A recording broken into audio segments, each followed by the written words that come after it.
میرا سوال crypto currency پر تھا. جی بولیے. وہی پوچھ رہے تھے کہ اس میں انویسٹمنٹ کرنا حلال ہے یا حرام. دیکھیے اس کے اندر کچھ لوگ ایسے ہیں آج کل جن کی اچھی تحقیق ہے، وہ کہتے ہیں، گنجائش دیتے ہیں. ہماری اب تک کی جو تحقیق ہے ہماری ناقص تحقیق ہے. ناقص کا مطلب یہ ہے کہ اب تک جو ایک بڑی جماعت علماء کی وہ یہی کہتی ہے کہ اس میں احتیاط برتا جائے. ابھی عقیدے کو میں فکس سمجھتا ہوں، ایسی بات آپ بھی سمجھتے ہوں گے. عقیدے کو کس کو؟ عقیدے کو عقیدے کو جیسے میں فکس سمجھتا ہوں اس کو. تو فقہ ہمارے بہت سارے اہل کلام لوگ ہیں، ٹھیک ہے، اہل کلام انڈیا اور فقہ نہیں، پاکستان میں. مطلب فقہ تو نہیں، عقیدہ فقہ تو نہیں. کیوں سمجھتے ہیں آپ عقیدے کو فقہ؟ عقیدہ فقہ الاکبر نہیں ہے. کتاب بولیے نا. فقہ الاکبر ہوتا ہے کتاب کا نام ہے. نہیں وہ تو نام ہے، جیسے عقیدہ بھی تو فقہی قرآن و حدیث سے نہیں استنباط کرتے ہیں ہم لوگ نا. نہیں، فقہ کی مطلب کیا ڈیفینیشن ہے فقہ اور عقیدے میں؟ بھائی زمین آسمان کا فرق ہے. جیسے ایک فروع ہوتا ہے ہمارا، جیسے ایک فروع مسئلہ ہوتا ہے تو وہ ہم قرآن حدیث سے استنباط کرتے ہیں، اور ایک عقیدہ کا مسئلہ ہوتا ہے وہ بھی تو قرآن حدیث سے ہم لوگ استنباط کرتے ہیں. تو تو علماء نے اس کو کہا ہے نا کہ استنباط کرنا فقہ تھوڑی نہ ہوگا. فقہ کیا ہے؟ مطلب عقیدہ فقہ میں نہیں آتا کیا؟ نہیں آتا نا. عقیدہ نہ آتا ہے میرے بھائی، مسائل میں آتا ہے.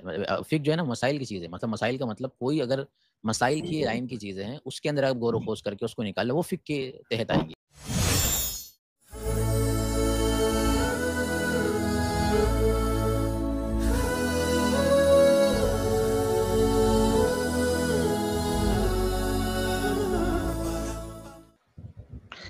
میرا سوال کرپٹو کرنسی پر تھا. جی بولیے. وہی پوچھ رہے تھے کہ اس میں انویسٹمنٹ کرنا حلال ہے یا حرام. دیکھیے اس کے اندر کچھ لوگ ایسے ہیں آج کل جن کی اچھی تحقیق ہے، وہ کہتے ہیں، گنجائش دیتے ہیں. ہماری اب تک کی جو تحقیق ہے ہماری ناقص تحقیق ہے. ناقص کا مطلب یہ ہے کہ اب تک جو ایک بڑی جماعت علماء کی وہ یہی کہتی ہے کہ اس میں احتیاط برتا جائے. ابھی ٹھیک ہے، اس کو استعمال نہ کیا جائے. کھل کر اگر بات آ جائے گی، تحقیق آ جائے گی تو انشاءاللہ اس بارے میں بات کی جائے گی، اس کو استعمال کیا جا سکتا ہے. لیکن ابھی اس کی تحقیق جاری ہے. ٹھیک ہے، اور جب تحقیق جاری ہوتی ہے کسی چیز کے بارے میں تو اس میں ہم احتیاط برتتے ہیں. تو احتیاطاً ہم اس کو یوز نہ کریں. ہاں لیکن اگر کوئی شخص آپ کو ایسا مل جاتا ہے کہ جس نے ہم سے بھی اچھی تحقیق کر رکھی ہے اور اچھا مطلب قریب سے اس کو جان رکھا ہے تو پھر اس کی بات دیکھی جا سکتی ہے. لیکن فی الحال ایک بڑا طبقہ وہ یہی کہتا ہے کہ اس میں احتیاط برتا جائے. ٹھیک ہے، اور ایک اور سوال کر سکتے ہیں مفتی صاحب، اسی سے جی ریلیٹڈ بولیے. ہے. جی بولیے. وہ یہ ہے کہ مطلب میں نے کرپٹو کرنسی میں انویسٹمنٹ کروایا ہے لوگوں کا. تو ایک کوائن ہے ایم کوائن. تو اس میں کیا ہوتا ہے کہ اگر آپ کسی کا انویسٹمنٹ کرواتے ہیں تو کمپنی آپ کو بھی ایفیلیٹ مطلب کچھ رقم دیتی ہے آپ کو. تو اس کے بارے میں آپ کی کیا رائے ہے؟ وہی بات ہے کہ اگر آپ اس جو طریقے سے جتنی بھی ہاں چیزیں کر رہے ہیں جی جی تو وہی ہے کہ کرنسی ہے ہی نہیں نا. اگر وہ کرنسی ہی مان لی جی جائے جی گی، وہ اسی کے وجود کا تو مسئلہ ہے. سارا اسی پہ تو اچھا تحقیق چل رہی ہے کہ اس کی تحقیق صحیح ہو جائے گی، وہ درست ہوگا تو اس کے لگے ہوئے جتنی بھی چیزیں وہ بھی درست ہو جائیں گی. جتنے لوگ انویسٹمنٹ کر رہے ہیں وہ اسی وجہ سے تو رکے ہوئے ہیں کہ اگر ہم ابھی جیسے کہ پہلے سے خرید کے رکھ لیں اور اس کے بعد میں وہ چیزیں بڑھ رہی ہے تو بہت سے لوگوں کو فائدہ ہو جائے گا. لیکن ظاہر سی بات ہے جب اس میں کوئی کھلی رائے نہیں ہے، اس کے اندر ابھی احتیاطی برتا جا رہا ہے، تو ہر اعتبار سے اس میں اجتناب ہی کرنا چاہیے. ٹھیک ہے، اگر انویسٹمنٹ وغیرہ اگر کر لیے تو اس سے اجتناب کرنا چاہیے. ابھی نہ لگائیں اس کے اندر کوئی بھی چیز، کیونکہ ابھی اس کے اندر کھلی رائے نہیں آئی ہے. احتیاطی برتا جائے. اچھا، تو وہ میں یہ پوچھ رہا تھا کہ اب جیسے لگ بھگ میں 1 لاکھ کے قریب لوگوں کا لگوا چکا ہوں. مطلب 1 لاکھ روپے.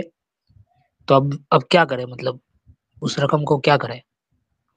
اس رقم کو یہ ہے کہ لوگوں کو بتا کر واپس کریں جس طرح لیا تھا. اس کو پورا جس طریقے سے جس سے جو لی گئی تھی، اور اس کو اس معاملے کو ختم کیا جائے. ابھی فی الحال یہ ہے کہ کسی اور اچھے عالم سے جو اس فیلڈ میں اور ماہر ہو، ہم سے اچھے ہوں، آپ کے قریبی اچھا ہوں، اور ریسرچ ان کی اور ہم سے اچھی ہو، تو ان سے آپ رابطہ کریں، ان کے جواب کو آپ لیں. ٹھیک ہے، ہماری طرف سے جواب تو یہی ہے کہ آپ احتیاط کریں. جن کا لگا ہے ان کو واپس دیجیے. لیکن چونکہ بہت سے عالم ماشاءاللہ اس کے اندر اور بھی مہارت رکھتے ہیں، آپ ان سے بھی رابطہ کر سکتے ہیں. یقیناً ان کے پاس اگر کوئی اور رائے ہوگی تو اس کو آپ ایکسیپٹ کر سکتے ہیں. ہماری طرف سے آپ کو یہی حکم ہے کہ یہی صلاح رہے گی کہ آپ اس کو جہاں تک ہو سکے سب کو دے ہو کر اس کو ابھی اس میں انوالو نہ ہو، آپ اس سے دور رہیں. جی جی جی، شکریہ مفتی صاحب. چلیے، السلام علیکم. السلام علیکم. وعلیکم السلام. عالم رضا صاحب کو میں لے رہا ہوں. میرے اذان کا وقت ہو چکا ہے. میں 2 منٹ لوں گا آپ حضرات کو. لنک کو ان پن کرتا ہوں. میں شاید زیادہ کالر نہ لے پاؤں. جی اوپر ہیں عالم صاحب آپ. السلام علیکم. وعلیکم السلام ورحمۃ اللہ السلام وبرکاتہ. علیکم وعلیکم السلام. حضرت خیریت کون؟ جی الحمدللہ. خیریت ہے. جی میرے بھائی بولیے. آ رہی ہے مفتی آواز صاحب آپ. میرا ایک سوال تھا، چھوٹا سا سوال تھا. جی آواز آ رہی؟ جی جی بولیے. جی میرا سوال تھا کہ اسلام کے اندر بدلہ لینا کیسا ہے؟ اسلام کے اندر قرآن کریم کے اندر ہے وَإِنْ عَاقَبْتُمْ فَعَاقِبُوا بِمِثْلِ مَا عُوقِبْتُمْ بِهِ. قرآن کریم کے اندر اگر تم کو کسی نے سزا دی ہے تو تم اس کے برابر اس کو دے سکتے ہو سزا. وَلَئِن صَبَرْتُمْ لَهُوَ جی خَيْرٌ لِلصَّابِرِينَ. اور قرآن آگے کہتا ہے کہ اگر تم صبر کر لو تو تمہارے لیے لَهُوَ خَيْرٌ لِلصَّابِرِينَ، صبر کرنے والے کے لیے بہت زیادہ خیر ہے. تو اب برابر کا جی اگر بدلہ لینا چاہے تو لے سکتے ہیں. اور برابر تو اب ناپ نہیں جی سکتے ہم، مطلب کتنی زور سے مارا ہے، جی کتنی تکلیف اس نے دی. اگر اس سے ذرا بھی بڑھ گئے ہم تو وہ جو مظلوم تھا اب ہم ظالم بن جائیں گے، وہ مظلوم ہو جائے گا. جی جی جی جی ہاں تو جی یہ جی ہے. ایسا نہیں جی ہے کہ دوسرا منع کیا گیا ہے، وہی ہے کہ جی جی بہتر یہی ہوتا ہے کہ جی دیکھا جی جائے. چلیے. جی جی دوسرا سوال ایک اور چھوٹا سا لے لیجئے. جی بولیے. یہ میں کہنا چاہتا ہوں جیسے کہ یہ سود کے تعلق سے کہ جیسے کہ اسلام کے اندر سود کو حرام قرار دیا گیا ہے، جی تو جیسے کوئی ایسی سچویشن آ جاتی ہے کہ جو میرے پاس، جیسے کہ میری ماں کی طبیعت خراب ہو گئی، میرے پاس مان کے چلے 1,00,000 روپیہ، میں نے سارا پیسہ بیماری میں لگا دیا، اور جو میرے پاس زیورات وغیرہ جو تھی میں نے بیچ کے لگا دیا، اس کے بعد بھی پیسہ نہیں بچا، تو اب کوئی رشتے دار سے بھی لے لیا، وہ بھی اب دینے کو تیار نہیں، تو کیا اس صورت میں بینک سے قرضہ لے سکتا ہوں؟ جی کچھ ایسی کنڈیشن ہے جس کنڈیشن میں آدمی کے کھانے اور پینے کے مسئلے ہو جائے اور کہیں سے بھی اس کی ضرورت پوری نہیں ہو پا رہی ہے تو اس میں گنجائش نکلے گی. ہاں لیکن تب اس کے لیے وہ جی سود حلال نہیں ہو جائے گا، وہ سود ہی رہے گا. لیکن چونکہ جی مجبوری ہے جی تو مجبوری میں جی ایک رائے یہ ملتی ہے کہ اس مجبوری سے فائدہ اٹھا سکتے ہیں. لیکن بس مجبوری کتنی ہے، جیسے کہ آدمی کی ضرورت جتنی ہے وہ اتنی مجبوری کر کے توبہ کر لے اس کے بعد اور اس کو جی واپس سے پوری کرنے کی کوشش کرے. مجبوری خود لانی نہیں ہے. جیسے جی کہ جی کچھ لوگ ہوتے ہیں اپنے اسٹینڈرڈ ہائی جی کرنے کے لیے بینکوں سے قرضے لے رہے ہوتے ہیں، سود لے رہے ہوتے ہیں. اسٹینڈرڈ ہائی کرنا جی کوئی زیادہ مقصود نہیں اسلام میں. ہاں ضروری ہے کہ آپ جئیں، آپ صحیح طریقے سے جی سکیں اور آپ اپنی زندگی گزارنے کے لیے ایک راستہ اختیار کر سکتے ہیں آخری درجے میں. وہ اللہ اور آپ جی بہتر جانتے ہیں کہ آخری درجہ ہے کہ نہیں، مطلب وہ بندہ بہتر جانتا ہے کہ میرا آخری درجہ ہے کہ نہیں. جی جی جی ٹھیک ہے چلیے. ٹھیک ہے. السلام علیکم. وعلیکم السلام ورحمۃ اللہ وبرکاتہ. اب تو ٹائم نہیں رہا میرے بھائیو. عابد خان صاحب کو ہم لیتے ہیں. عابد صاحب. السلام علیکم مفتی صاحب. وعلیکم السلام ورحمۃ اللہ وبرکاتہ. میں اور دیگر کالر کو نہیں لے پاؤں گا، ایگزام میری نماز کا ٹائم ہو چکا ہے. معافی چاہوں گا، جی یہ جی آخری کالر ہوں گے ہمارے، ان سے کچھ منٹ بات ہو پائے گی. آپ نیکسٹ جوائن کیجیے گا آپ لوگ. سیٹرڈے سنڈے میری کسی وجہ سے ٹیکنیکل ایشوز کی وجہ سے میں بہت پریشان ہوں. اس وجہ سے میں نے 2 ہفتے سے اپنی وینسڈے مطلب اپنی ٹیوزڈے والی اسٹریم بھی نہیں کی ہے. انشاءاللہ کل کروں گا. کچھ ٹیکنیکل زیادہ پرابلم ہونے کی وجہ سے نہیں کر پائے تھے. جی عابد صاحب. مفتی صاحب میرا ایک کوشچن ہے. جیسے عقیدے کو میں فکس سمجھتا ہوں، ایسی بات آپ بھی سمجھتے ہوں گے عقیدے کو کس فکس. کو؟ عقیدے کو عقیدے کو جیسے میں کیا فکس سمجھتا ہوں اس کو. تو فقہ؟ ہمارے بہت سارے اہل کلام لوگ ہیں، ٹھیک ہے، اہل کلام انڈیا اور فقہ نہیں پاکستان میں. مطلب فقہ تو نہیں، عقیدہ فقہ تو نہیں. کیوں سمجھتے ہیں آپ عقیدے کو فقہ؟ عقیدہ فقہ الاکبر نہیں ہے. کتاب بولیے نا. فقہ الاکبر ہوتا ہے کتاب کا نام ہے. نہیں وہ تو نام ہے، جیسے عقیدہ بھی تو فقہی قرآن و حدیث سے نہیں استنباط کرتے ہیں ہم لوگ نا. نہیں فقہ کی کیا مطلب کیا ڈیفینیشن ہے فقہ اور عقیدے میں؟ بھائی زمین آسمان کا فرق ہے. جیسے ایک فروع ہوتا ہے ہمارا، جیسے ایک فروع مسئلہ ہوتا ہے تو وہ ہم قرآن حدیث سے استنباط کرتے ہیں، اور ایک عقیدہ کا مسئلہ ہوتا ہے وہ بھی تو قرآن حدیث سے ہم لوگ استنباط کرتے ہیں. تو تو علماء نے اس کو کہا ہے نا کہ یہ استنباط کرنا فقہ تھوڑی نہ ہوگا. فقہ کیا ہے؟ مطلب عقیدہ فقہ میں نہیں آتا کیا؟ نہیں آتا نا. عقیدہ نہ آتا ہے میرے بھائی، مسائل میں آتا ہے. فقہ جو ہے نا مسائل کی چیز ہے. مطلب مسائل کا مطلب کوئی اگر مسائل کی لائن کی چیزیں ہیں اس کے اندر آپ غور و خوض کر کے اس کو نکال لیں، وہ فقہ کے تحت آئیں گی. اور عقیدہ جی مسائل میں نہیں آتا ہے. عقیدہ تو ایمانیات سے تعلق رکھتا ہے نا.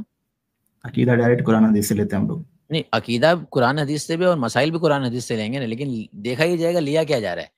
اگر ہم ایمانیات کی چیزیں یعنی بلیف کی چیزیں لے رہے ہیں اس کو عقیدے کی کیٹیگری میں ڈالا جاتا ہے. ہم یہ لے رہے ہیں قرآن سے کہ نماز پڑھو روزہ رکھو تو یہ کہاں آئے گا؟ یہ ماننا کہ نماز فرض ہے یہ عقیدے کا حصہ ہے، لیکن نماز فرض ہونے کے ساتھ ساتھ پڑھنا اس کے سارے آگے کی چیزیں یہ سب آ جائیں گے فقہ کے اندر، تو یہ کیٹیگرائز ہو جائیں گی. اسی طریقے سے سنت کی کیٹیگریز، فقہ کی کیٹیگریز، اجماع کی کیٹیگری، تو کیٹیگری بدل جاتی ہے. نکلی کہ سب قرآن سنت سے ہی، لیکن کیٹیگری ہو جاتی ہے نا، اس سے فرق ہو جاتا ہے. مثال کے طور پر فقہ کے اندر تو یہ ہو جائے گا کہ آپ کو کچھ نہ کچھ گنجائش مل جائے گی، لیکن عقیدے میں کوئی گنجائش نہیں ملے گی آپ کو. کیوں؟ کیونکہ عقیدہ بہت زیادہ مضبوط ہوتا ہے، اور اسی وجہ سے تو وہ الگ ہو گیا. ورنہ پھر جس طریقے سے عقیدہ ضروری ہے فقہ بھی ضروری ہو جائے گا.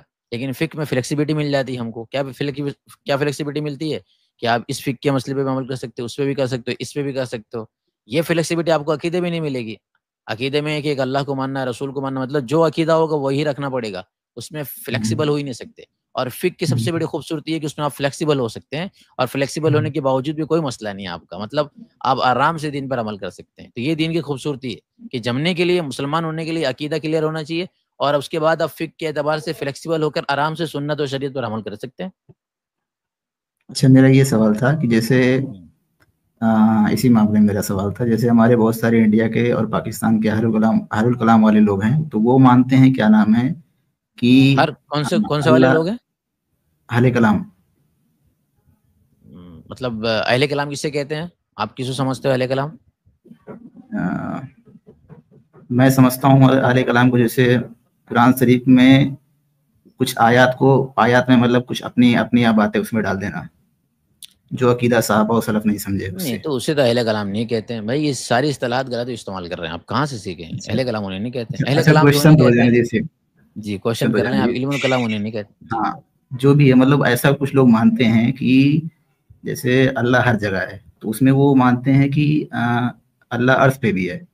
تو وہ کفر تو نہیں کرتے. ہاں، کفر نہیں کرتے اس لیے کیونکہ وہ اللہ کی جو عقیدہ بتایا ہوا ہے اس میں، اور نبی صلی اللہ علیہ وسلم کا عقیدہ بتایا ہوا کہ اللہ عرش پہ ہے، تو اس کو تو مانتے ہیں باقاعدہ.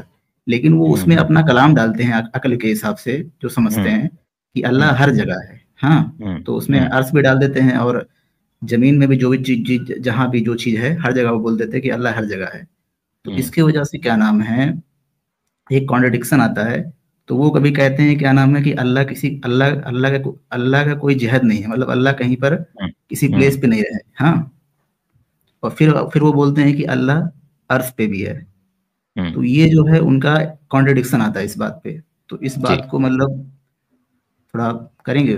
تو اس کا جواب یہی ہے کہ ہم یہ جو کہتے ہیں عرش پر ہیں، یا تو قرآن کے اعتبار سے ہم یہ کہتے ہیں ہمیں نہیں پتہ. ہم نے عرش کا معنی فکس کر لیا کہ عرش کا مطلب ہوگا کہ ہاں ایک خاص تختہ ہوگا اور اسی کے اوپر ہوگا. قرآن کریم میں اس طرح کی جتنی بھی آیتیں کریم اس کو آیت متشابہات کہا جاتا ہے، اور اس کا مطلب یہ ہوتا ہے کہ اللہ ہی بہتر جانتا ہے اس کا کیا مطلب ہے. باقی اللہ تعالیٰ کہاں ہے یہ سوال ہی اللہ کے لیے غلط ہے، چونکہ کہاں ہونے کا مطلب ہے کہ کہیں ہوگا تو پھر وہ کیا ہو جائے گا؟ ایک درجے میں محدود ہو جائے گا. اس وجہ سے یہ سوال ہی غلط ہو گیا. اور جو لوگ اس کی اس طرح تشریح کرتے ہیں کہ اللہ تعالیٰ اپنے علم کے اعتبار سے ہر جگہ ہے، اور ساتھ ہی ساتھ میں یہ ہے کہ یہ جو معنی ہے قرآن کریم میں عرش پر ہے وہ ہم نہیں جانتے، بہتر اللہ جانتے. یہ بہترین تشریح جس کو توفیق کہا جاتا ہے. باقی اگر کوئی تعویل کرتا ہے کہ نہیں وہ عرش پر ہے پھر ہر جگہ بھی ہے، تو پھر اس تعویل کے اندر ایک خرابی آ جاتی ہے، جس کی وجہ سے یہ معنی لازم آتا ہے کہ پھر وہ محدود ہونا لازم آ جاتا ہے. اس لیے ہمیں اجتناب کرنا چاہیے اس والی تشریح سے، اور یہ جو بہتر تشریح ہے تفویض والی اس کو اختیار کرنا چاہیے. تو دونوں ہی صحیح ہے، لیکن اس میں جو تعویل والی ہے اس تعویل والے کے اندر ایک معنی کر کے خرابی بھی ہے. اور ساتھ ہی میں آج کل لوگ یہ کہتے ہیں کہ وہ ہماری ہی طرح ہے. یہ زیادہ خرابی ہو جاتی ہے. اللہ تعالیٰ کو صفات کو انسانوں کی صفات کے ساتھ مکس کرنا. اچھا، یہ تصریح کیسا ہے کہ اللہ کا کوئی جہد نہیں ہے، اللہ کا کوئی پلیس نہیں ہے؟ بالکل، اللہ تعالیٰ جہتوں سے پاک ہے. تو پھر مفتی صاحب یہی تو پھر کانٹرڈکشن آتا ہے نا کہ جیسے اللہ تعالیٰ جہد دے دیا ہے قرآن شریف میں کہ میں عرش پہ ہوں، میں آسمان پہ ہوں. نہیں نبی نا، صلی تو اللہ ہم علیہ وسلم کتنی حدیثیں یہی تو میں بات ہے کہ وہ عرش بات پر آئی ہیں. ہے. عرش پر ہے، آپ کیا معنی لیتے ہیں اس سے؟ یہی تو بات ہو گئی کہ وہ آیت اچھا، متشابہات ہے. آپ سمجھ رہے ہیں کہ عرش کا مطلب اوپر، اور اوپر کسی جگہ پر ہوگا تو اوپر والی جہت تو آ گئی، تو کانٹرڈکشن لازم آ رہا ہے. تو ہم نے جب ایک معنی فکس کر لیا عرش پر ہونے کا تو ہی تو کانٹرڈکشن آئے گا. ہم جب یہ بولیں گے کہ بھائی وہ جہت سے پاک ہے اور عرش پر ہے، لیکن عرش پر ہونے سے کیا مطلب ہے وہ صرف اللہ بہتر جانتے ہیں. وہ ہم اتنا ضرور ہم کہیں گے کہ ہمیں نہیں پتا کہ وہ کس طرح ہے، اور یہ بھی ضرور کہیں گے کہ ہماری طرح وہ نہیں ہے، تو پھر کانٹرڈکشن نہیں لازم آ رہا ہے نا. یہ تو اچھا تب اچھا، لازم آئے گا کانٹرڈکشن مطلب جب کہ یہ ہم بولیں عرش کے گے. معنی کو فکس کر دیں گے. مطلب یہ بولیں گے کہ عرش پہ ہے جی، لیکن عرش اللہ پر کی بات ہونے کو کا نہیں کیا، کریں گے، ہاں جی، لیکن کیا عرش پر مطلب ہے ہونے اس کا، کا، جی اس اس کا پہ جو تعبیر رائٹ کریں ہے، گے، بالکل مطلب یوں جو کہیں بھی گے کہ مطلب ہمیں نہیں پتا کس طریقے سے وہ ہے. ٹھیک ہے، چلیے ٹھیک ہے، چلیے ٹھیک ہے، السلام علیکم. چلیے وعلیکم السلام، الحمد للہ.